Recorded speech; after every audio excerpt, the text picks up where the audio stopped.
Mr. Pro, I'm doing it. More on the beat.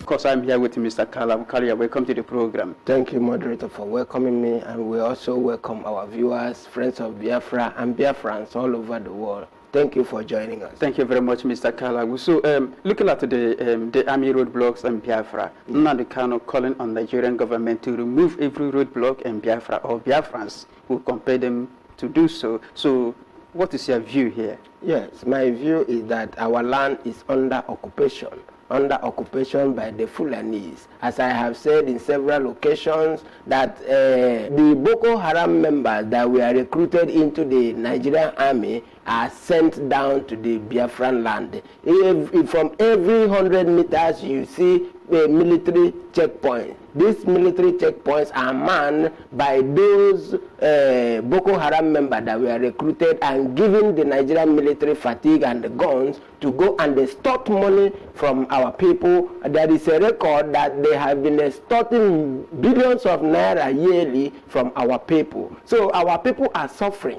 When you have your goods coming out from the outside, because Nigeria does not produce anything, everything is imported. When our people go to import all these commodities, they are not allowed to bring it through the port, through the waters within our land, because there is no functional sea port. It is a deliberate act. It is a deliberate successive government policies in order to make sure that our people are strangulated. Then the goods, they will only come through the ports of Lagos. And while they are coming from the ports of Lagos, these military checkpoints, custom checkpoints, civil defense checkpoints, they will be extorting money at each checkpoint. These are the things that our people have been subjected to for many, many years. We cannot control our destiny. We cannot do what we want in our own land.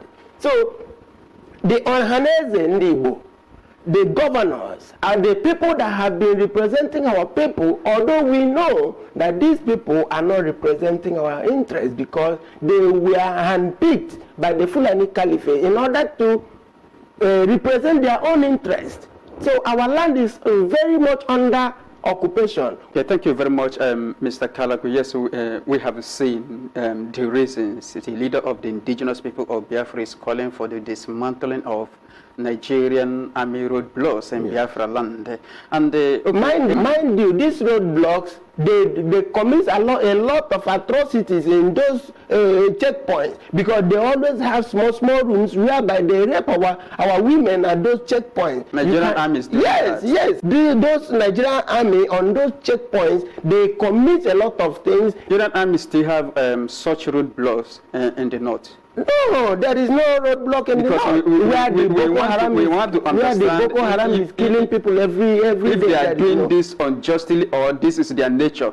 And so we want to know if they are doing it in the northern part of Nigeria. They are not doing it in the northern part of Nigeria. They are not even doing it in the west, in the Yoruba land. Rather, they are doing it only in Biafra land, because they want to conquer the people of Biafra using this intimidation, using cows. When you go to our land, you see cows roaming the streets. Cows going into the primary schools where our children are learning. Thank you very much, Mr. Kalagu. Right now, there was incident recently. One Mr. Chimobi was assassinated, a Okada rider was assassinated by the Nigerian army. What is your opinion looking at how the issue happened? It is because you have to let us know exactly what happened, and because this brought the issue of remove the roadblocks, because something must push a man to talk. This is what made the leader of the indigenous people of Biafra and the many other issues that happened before this incident. So what is your opinion? My opinion is that because of the extortion going on these roadblocks that is dotted in every part of our land, if you refuse to give them 100 naira or 200 naira, they will kill you. They have been killing people. There has been series of abduction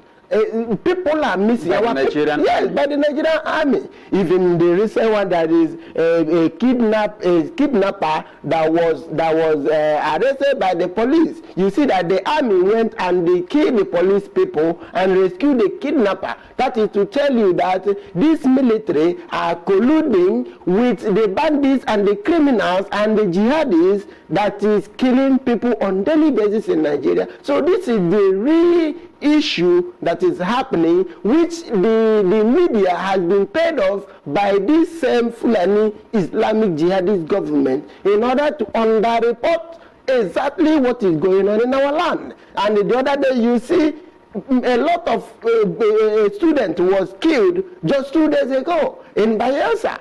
So this is a daily occurrence. People are being killed on daily basis because of this military checkpoint. These are these checkpoints are where they give over to all these killers. These killers, they communicate with this military that are dotted in these checkpoints. So our land has been occupied completely. So if we don't do anything at this point in time, we'll be surprised on what we are going to see. They have made your points clear, and the public can see, our audience can see exactly what the Nigerian army, their menace, their crimes against the people of Biafra. The land has been occupied by the Nigerian army, and this is very bad to our society, of course. So right now, do Nigerian laws support these activities of Nigerian army in Biafra land?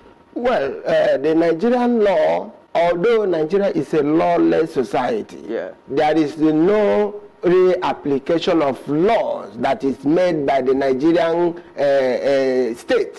So what you see is that Nigeria is tottering towards anarchy and the chaos because the actions of the Nigerian military by recruiting the Boko Haram into the army, it is not outside the law. Yes. By mounting all these dotted roadblocks in a particular place that is specifically in Biafra land, extorting money and making life difficult for our people.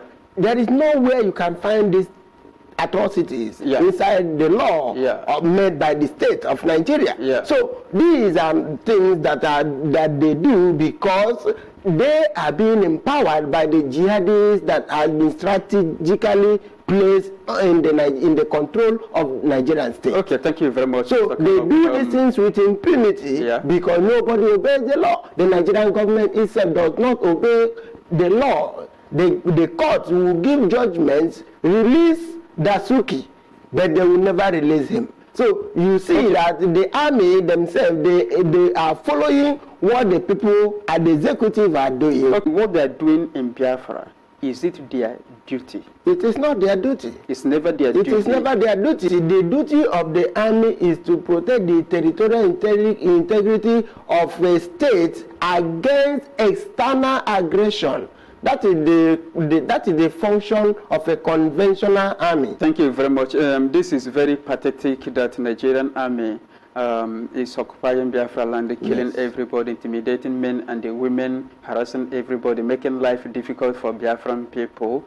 So right now we have chief security officers of the state, I mean the governors of the state and Biafra land. So what are they doing about it? We see also Ohaneze Ndibo as an organization and the other Igbo leaders, stakeholders in Biafra from south-south to southeast, down to southeast. So what are they doing about it? What is happening in Nigeria, these people that you call the governors as the chief security officers of the state, in reality they are not. They are not exercising that real power. What you see that is happening in our place is exactly what the British, the colonialists did. They come to your land, they pick one of you, they will corrupt him, give him a lot of money and make him your king without your own input. So these people that you see dotted in all the states of the Federation of Nigeria as governors, they were handpicked by the Fulani Caliphate to represent their interests because election does not count. What they do is handpicking. So if they look at you, you are ready to play to their tune, they will give you what you want and they make you a governor and you do their bidding. So these people, they do not have control. Okay, go and check every Biafra land. All the police commissioners are Fulani Muslims. Yeah. All the police commissioners. Okay, go and check all the army barracks or whatever they call it in every part of Biafra land. All of them are manned by Fulani Muslims. So the governor, these are the governor, the representative. Don't you see how okay. Looking at what you're saying here and what we can see. Okay, I have to tell you that even the Enugu state governor, he is saying that he wants to recruit our youth into forest security. And these people that are being so recruited are being controlled by the DSS of Nigeria. And who are those people in the DSS? It's still the Fulanis. So the Fulanis are killing our people, and the Fulanis are giving us the solution to the problem, and the Fulanis are there themselves coming to resolve the problem that they themselves are creating. Mr. Kalabu, this is so we can see, of course. So looking at the whole thing, the problem in Biafra land is so complex. Yes, of course. Yes. So looking at it, what do you think that should be the solution right now? Because the leaders, the political leaders in Biafra land, the governors and the stakeholders in Biafra land, they are not doing the right thing. The only solution is what the indigenous people of Biafra is doing, IPOB, every led by Mazen Namdekano, for the total and the absolute restoration of the sovereign state of Biafra, in order to free ourselves from the jihadism, in order to protect our land from being overrun by the Fulani jihadist conquest, in order to make sure that our future is bright, in order to save the future of our children and the unborn, we must rise up and join IPOB and contribute our quota. Through the instrumentality of self-determination, we can decide on what to do and eliminate this threat that is threatening our collective existence.